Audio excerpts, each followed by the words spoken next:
It is the 22nd of April. It is sunny out. Yet I'm still doing this Quackcast. I am so devoted. This is the 89th Quackcast and is called a spring update on prior posts. A wee bit about raw milk, homeopathy, acupuncture, and placebo. Although I do the definitive podcasts on the topics, new information does trickle in after I release them into the wild. New studies are often not worth an entire podcast, recapitulating prior entries, but new information is still worth a mention. What follows are a hodgepodge of updates on topics I have covered on other Quackcasts. First up, raw milk. While pertussis rages just north of the Columbia River in Washington, not Washington State. In Oregon, Washington is the state to the north. Washington, D.C. is that place to the east. Up there in Washington, they are having an outbreak of pertussis. Here in Oregon, we are having a small flurry of infections due to the consumption of raw milk. Not a surprise, since milk is a wonderful culture media, and the udder is just down the gravity well from the cow's anus. Raw milk violates the classic dictum, "Don't shit where you eat," although I understand the saying concerned dating in its original conception. Although the sale of raw milk is illegal in much of the United States, the law can be bypassed by owning the cow rather than buying the milk, a reverse of classic dating advice. Such is the case in Oregon, where 48 people are time-sharing the cows responsible for the current outbreak of E. coli. There have been the spread of pathogenic E. coli to at least 5 people, mostly children, and has led to the hospitalization of 3 children, although no deaths. Of course, it is hard to get infected. Humans have lived in filth and squalor. That's like Minneapolis and St. Paul, or Buda and Pest, 2 popular twin cities, for centuries, drinking and eating contaminated food, and have survived enough to perpetuate the species. Most infections in the past would probably have been from consuming contaminated food and drink. I wonder if the reason fevers are often associated with diarrhea and or vomiting is it is an evolved response for removing infected material as soon as possible. You eat something bad, you get a fever, but you want to get rid of it, so you have diarrhea. Diarrhea must have been awful in the pre-Gutenberg era. I mean, what would you read while you were sitting there taking care of business? The CDC has reported multiple outbreaks of infection traced to consuming raw milk, not that anyone is paying any attention. The results were recently summarized. Quote, "The study included 121 dairy-related outbreaks, which caused 4,413 illnesses, 239 hospitalizations, and 3 deaths. In 60% of the outbreaks, state health officials determined raw milk products were the cause. Nearly all the hospitalizations were in those sickened in the raw milk outbreaks. These dairy-related outbreaks occurred in 30 states, and 75% of the raw milk outbreaks occurred in 21 states where it is legal to sell raw milk products at the time. Consumers can't tell if raw milk is safe to drink by looking at it, smelling, or tasting it. Even under ideal conditions of cleanliness, collecting milk introduces some bacteria. Unless the milk is pasteurized, these bacteria can multiply and grow in the milk and cause illness. Pasteurization involves heating milk to kill disease-causing bacteria." End of quote. It is rare to get infections from milk. They estimate that about 1% of milk is consumed raw. That's about 27 billion pounds. Let's see now. A pint's a pound the world around. So that's about 54 billion cups drank or drunk or drunken. Let's say consumed, which resulted in about 4,000 illnesses. So that's not a huge risk. Although children are disproportionately affected, about 67%, and E. coli 0157-mediated hemolytic uremic syndrome with kidney failure and occasional deaths are reported. Not that it makes any difference to those who believe in the unproven benefits of raw milk over safer food. Quote, "People who drink raw milk tend to be fierce advocates. One person, who posted anonymously on OregonLive.com, said that he or she would not stop drinking milk from Foundation Farm, even though it sickened the commentator and the commentator's 2-year-old child, end quote. Like I say, it's probably hard to get infected from milk. It's unusual. And you probably aren't going to get in a car accident, so why wear your seatbelt? Everything you do in life is risky, and it depends on where you draw the line. Personally, I don't like to drink milk with raw cow shit in it. However, the inability to admit error boggles the mind. Even though your kid got sick, I'm still going to give the raw milk. Steve Martin comes to mind. Quote, two simple words in the English language. I forgot. How many times do we let ourselves get into terrible situations because we don't say, I forgot? Let's say you're on trial for giving your kid hemolytic uremic syndrome from raw milk. You say to the judge, I forgot raw milk is contaminated with dangerous bacteria. And let's suppose he says back to you, you have committed a foul crime. You killed your child by deliberately giving them milk contaminated with cow manure. And you say, I forgot? Two simple words. Excuse me. Now, those of you who are older remember Steve Martin's excuse me bit, but I'm surprised how many of the youngsters these days have no clue what I'm talking about when I reference things from the 70s and the 80s, and I'm certainly not going to do a Steve Martin imitation. You'll have to do a different podcast for that one. Even I have my standards. Rhinos and tigers and bears. Oh my. Quote, I would personally kill every chimpanzee on the planet with my bare hands if it meant saving one homeless crack addict with AIDS. Penn Jillette. I don't know. I've met some pretty nice chimps and some remarkably evil crack addicts in my day. I suspect he would be more protective of our evolutionary cousins if it were the choice between the chimps and some of his colleagues on The Apprentice. But perhaps I was reading his body language wrong when he was talking to Clay Aikens. But I would not kill a single animal for any traditional Chinese medicine nostrum. A couple years ago, I summarized the adverse effects on TCM on the environment and other species. It is not uncommon to grind up endangered species and plants such as rhino horn, tigers, and antelope for medicinal purposes. Their efficacy is less than plausible. Rhino horn is basically hair, and it will not even cure baldness. But use of TCM is increasing, consuming plants and animals with a Galactosian hunger. There is big money to be made in puree of endangered species. Unlike raw milk, which is puree of endangered feces. Bad. Never mind. The issue with many of the supplements from India, China, and the United States is quality control. What is on the label may or may not be what is in the tablet. How can you tell if your TCM nostrum is filled with toxins or a melange of mammals? Modern technology has the answer. Or perhaps it is magic. For as Arthur C. Clarke said, any sufficiently advanced technology is indistinguishable from magic, and I find the following study to be magic. Are you ready? Quote, targeting both the P-loop region of the plasmid, TRNL, Total Request Live, I think, on MTV gene, and the mitochondrial 16S ribosome RNA gene, over 49,000 amplicon sequence reads were generated from 15 TCM samples presented in the form of powders, tablets, capsules, bioflakes, and herbal teas. Here we show that second-generation high-throughput sequencing of DNA represents an effective means of genetically auditing organic ingredients within complex TCMs. That's traditional Chinese medicine.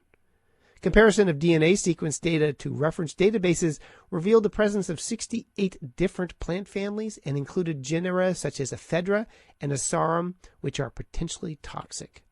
Similarly, animal families were identified that included the genera that are classified as vulnerable, endangered, or critically endangered, including the Asiatic black bear and Sagia antelope, Bovidae, Cervidae, and Bufonidae. I guess you could say with Chinese medicine that a Bufonidae keeps the doctor away. No, never mind, were also detected in many of the TCM samples and were rarely declared on the product packaging, end quote. Now, does that sound like magic to you? Sounds like magic to me. They also found goat, toad, sheep, buffalo, and cow DNA in some of the concoctions. Listed ingredients, when they bothered to list the ingredients, included toad cake, testis a penis calorini, and cow and monkey bezoar. A bezoar, by the way, is an intestinal collection of material. Remember, it saved Ron when he got poisoned in Harry Potter. So they do have their effects in Hogwarts, but I wouldn't want them in my Chinese medicine. This almost makes raw milk appear palatable by comparison. However, at least they're all dead, at least I assume they're all dead, in the TCM. They did not do cultures to see if they could grow anything of interest. Quote, consumers of TCM need to be wary of honesty of food labeling. I'm shocked there's gambling going on here. As in 75% of samples, animal DNA was identified that had not been clearly labeled on the packaging in either Chinese or English. This adulteration of medicine occurred in Sega antelope horn powder, which claimed to be 100% pure, yet was found to also contain significant quantities of goat and sheep DNA. You'd think your heroin would be pure? Nah, neither is your TCM. In some TCMs, undeclared ingredients are used to reduce the cost of manufacture of the medicine by increasing the bulk of the powder, but it is impossible to determine why caprine, which is goat, and ovine, which is sheep, appeared in this product. Or maybe it's ovine. Water buffalo, bubulus, domestic cow, Bos taurus, and deer species were also not listed on the packaging of samples in which they were genetically identified. The inadvertent consumption of undeclared animal products found in 78% of the medicines, such as Bovid, risk violating certain religious and or cultural strictures.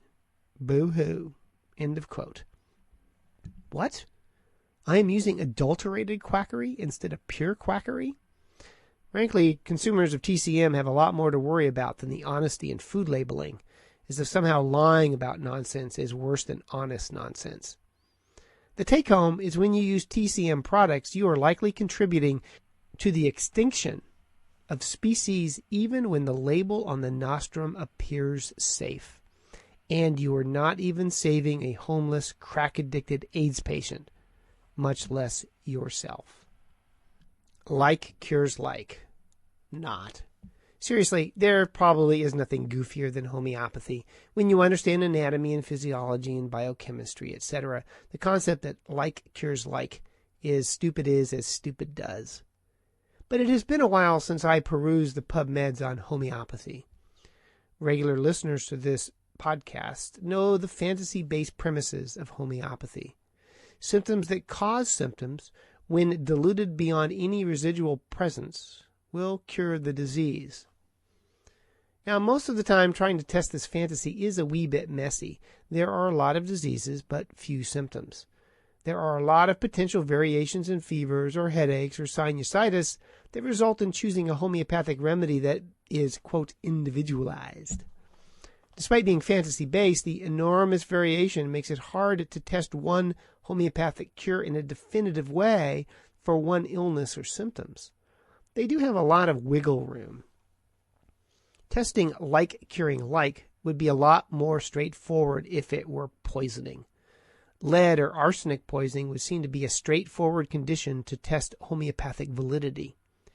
You would know exactly which like would cure which like. Lead toxicity should be cured with homeopathic lead. And incredibly, such studies have been done. And for lead, like does not cure like. What they did is they went to Brazil, where they had a bunch of workers in a battery factory, and they all had lead toxicity. And they gave them homeopathic plumbum metallicum. That's just fun to say, isn't it? Plumbum metallicum. I also like saying Suzagamushi. Some things are just roll off the lips with joy. Plumbum metallicum. Or placebo. The plumbum metallicum was 15C. and they measured lead levels in the patients over time. And guess what? Quote, the homeopathic preparation plumbum metallicum had no effect in this study in reducing serum lead in workers exposed to lead. Quelle surprise. Although one wonders what they were thinking at the Institutional Review Board at the Federal University of San Carlos for allowing people with lead toxicities to be treated with diluted water. A similar study, this time with arsenic, was done in China. And you just have to love how the informed consent was obtained. Quote, most arsenic victims were weak and anemic, and therefore concerned about giving blood at regular levels. They were in general frustrated and almost resigned to their fate. They signed the informed consent on the basis of the agreement that they would provide samples of their urine and blood only twice, once on the day before starting taking verum or placebo, and 2 months after the administration of verum or placebo. So you have this depressed, frustrated, resigned arsenic victim, and you're going to give them homeopathic arsenic. In this study, they had a town that had a lot of arsenic in the water. This is a problem in parts of China and in parts of India. So they had a good selection of people in which to test whether arsenic in homeopathic preparation would cure arsenic poisoning. Half of the 28 subjects dropped out, which resulted in 9 people in the treatment group and 5 in the placebo. So any conclusion about efficacy of homeopathic arsenic would be 200C. The researchers seem to be unaware that multiple measurements in small numbers of subjects with multiple statistic analyses will find something, quote, significant, but they are as meaningless as the underlying premise of the study. One would think that in a town with arsenic in the water, taking homeopathic water in large doses would be of benefit, since there'd be no arsenic in that water. But the poor people were limited to a mere 10 drops twice a day. This is, however, a town that needs a massive continual overdose of homeopathy, i.e. potable water. Finally, a real use for homeopathy. And what was really odd is they used an Indian homeopathic preparation. And given the propensity for other Indian scam products to be adulterated with arsenic, I too would be fatalistic if I were asked to participate in that study. You know my communicative law of alternative medicine, or maybe it's the associative law. Anyway, CAM is placebo, placebo is nothing, therefore CAM is nothing. Several studies out this year emphasize the concept that it is the therapeutic interaction and the patient's belief that is important for the subjective, but not the objective, because there are no objective changes to scams, responses to scams. And it is not the specific scam modality.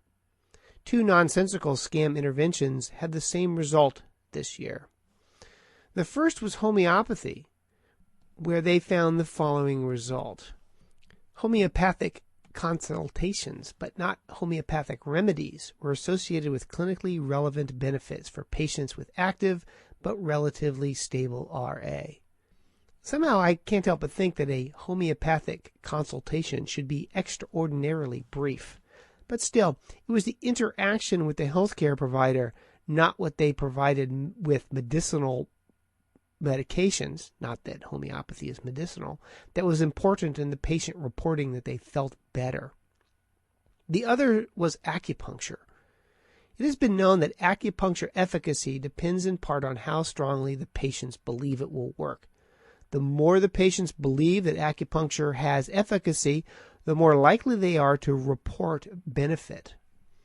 This was confirmed in a study in the journal Pain, where patients with osteoarthritis were treated with acupuncture, placebo acupuncture, same thing, mock electrical stimulation, and either empathic or non-empathic consultations. The results supported the underlying understanding that the only thing that matters for reported outcomes with acupuncture is the patient's belief in its efficacy, although one practitioner did have better results than the others. And here we quote. Empathic consultations did not affect pain, but practitioner 3 achieved greater analgesia than practitioner 2. The two placebos were equally effective and credible as acupuncture. Needle and non-needle placebos are equivalent. An unknown characteristic of the treating practitioner predicts outcome, as does the patient's belief independently. End of quote. That's why I would love to do acupuncture studies or other alternative medicine studies on a group of people who attend TAM. It would probably make all those people sicker rather than better. And why do I envision Rasputin as practitioner 3 getting better results? Scams, like placebo effects, are self-deception by the patient and the practitioner. They are in-rays all the way down. And again, it shows the importance of a good therapeutic intervention in a study that looked at the effect of acupuncture on the undiagnosed and perhaps undiagnosable patient who all receive a round of supportive acupuncture. Of course, knowing that acupuncture is placebo, it's not ethical to send patients to see an acupuncturist outside of a study. But they looked at acupuncture for, quote, medically unexplained physical symptoms that are common and difficult to treat, end of quote. And they found that, quote, the addition of 12 sessions of 5-element acupuncture to usual care resulted in improved health status and well-being that was sustained for 12 months, end quote. It emphasizes the importance of doing something even when you have somebody for whom you have nothing to offer. And it makes for an interesting clinical decision. You come in with fibromyalgia or chronic fatigue syndrome, which I don't know how to treat. Should I send you off to a quack to treat you, even though I know you'll feel better? I don't have an issue with that because it's wrong to lie to patients, but it's still an interesting question. Positive interactions with humans always can be of benefit to improve the quality of life. As I have said before, grooming each other has salubrious effects on apes. The benefit of scams is the medical equivalent of nitpicking, without the ick factor of having to eat the louse. Every time I go back and listen to my voice, I notice how high-pitched it is, and I don't have any difficulty in understanding why I am mistaken for a female on the telephone. I need to get more of a manly man voice. Do you think acupuncture would help that? And finally, there was an interesting study out called Clinical Comparative Study on the Influence of Acupoint Sticking Therapy in Dog Days and in Non-Dog Days on the quality of life of allergic rhinitis patients. I don't know what dog days are. According to Florence and the Machine, dog days are over. So if someone could let me know what the importance of dog days is, I'd appreciate it. And so ends the 89th Quackcast with my high-pitched squeaky voice. See you next time for another Quackcast. And if you're bored, head over to iTunes and write me glowing reviews. It truly is all my fragile yet ravenous ego requires. Bye-bye.